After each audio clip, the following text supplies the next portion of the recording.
नमस्कार मित्रांनो, ration card धारकांसाठी 30 जून ही शेवटची तारीख आहे. रेशन कार्ड असेल त्यावर नियमित रेशनचे धान्य घेणाऱ्या सर्व ग्राहकांना शासनाकडून 30 जून ही अंतिम मुदत देण्यात आलेली आहे. शासनाच्या सूचनानुसार 30 जूनच्या आत सांगितलेली प्रोसेस पूर्ण नाही केली तर त्या ग्राहकांना रेशनचे धान्य मिळणे बंद होणार आहे. काय आहे सूचना, कोणती प्रोसेस आहे जी तुम्हाला लगेच करावी लागणार आहे, त्यासाठी किती वेळ लागणार आहे, ती प्रोसेस पूर्ण कशी करायची, सर्व माहिती या व्हिडिओमध्ये तुम्हाला समजणार आहे. त्यापूर्वी जर आपल्या चॅनलवर नवीन असाल तर सबस्क्राईब करा आणि बेल आयकॉन प्रेस करून ऑल नोटिफिकेशन सिलेक्ट करा, म्हणजे नवीन व्हिडिओ तुम्हाला लगेच बघता येईल. बोगस धान्य वितरणाला आळा घालण्यासाठी तसेच ज्या कुटुंबात मयत व्यक्तींच्या नावे सुद्धा धान्य घेतले जाते ते थांबवण्यासाठी अत्यंत गरजेचे आहे ती म्हणजे रेशन कार्डची ई-केवायसी, जी प्रत्येक रेशन कार्ड धारकांना आता अनिवार्य म्हणजे कंपल्सरी असणार आहे. आणि ई-केवायसी जर 30 जूनच्या आत केली नाही तर मात्र लाभार्थ्यांचे राशन धान्य बंद होणार आहे. कारण 30 जून नंतर रेशन वाटप परत सुरू होणार आहे. त्यानंतर ई-केवायसी करण्याचा प्रयत्न केला तर त्यासाठी वेळ लागू शकतो. एकाच वेळी केवायसी पडताळणी आणि रेशन वाटप हे एकत्र शक्य होणार नसल्याने शासनाकडून ग्राहकांना आता आवाहन करण्यात आले आहे. रेशन कार्ड मध्ये घरातल्या ज्यांचं नाव असेल, जसे आजी, आजोबा,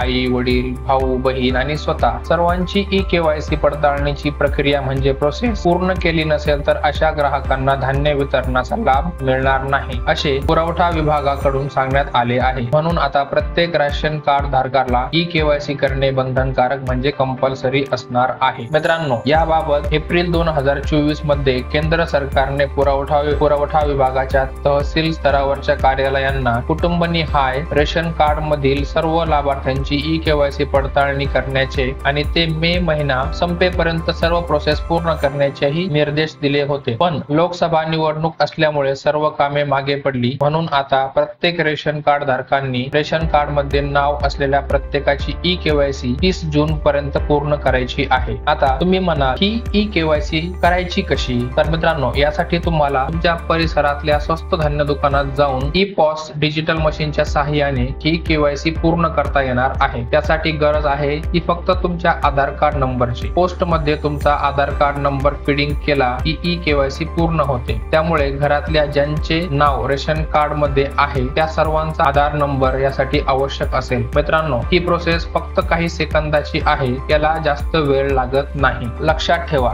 घरातल्या ज्या सदस्यांची ई-केवायसी झाली नसेल त्या धारकांना रेशन मिळणार नाही. फक्त त्यांना रेशन मिळेल ज्यांची ई-केवायसी पूर्ण झालेली आहे. त्याचप्रमाणे स्थलांतरित कुटुंबांना देखील ते सध्या जिथे राहत आहेत त्या परिसरात स्वस्त धान्य दुकानात जाऊन ई-केवायसी पडताळणी प्रोसेस पूर्ण करता येणार आहे. आता ही ई-केवायसी का गरजेची आहे? तर मित्रांनो, धान्य वितरणामध्ये पारदर्शकता यावी या एका महत्वाच्या उद्देशासाठी ई-केवायसी करणे गरजेचे आहे. अनेक कुटुंबांमध्ये व्यक्ती मयत असेल तरी त्याच्या नावावर धान्य घेतले जाते. संबंधित कुटुंबाकडून याबाबतची माहिती पुरवठा विभागाला दिली जात नाही. आता प्रत्येक तालुक्यामधील मयत लाभार्थ्यांना धान्य वितरणातून वगळले जाईल आणि धान्य वितरणाचा लाभ इतर वंचित लाभार्थ्यांना मिळेल अशी अपेक्षा आहे. तर मित्रांनो, जर तुमच्याकडे रेशन कार्ड आहे पण तुम्ही ई-केवायसी केली नाही तर लगेच करून घ्या, नाहीतर तुमचे राशन बंद होईल आणि तुम्ही रेशन घेऊ शकणार नाही.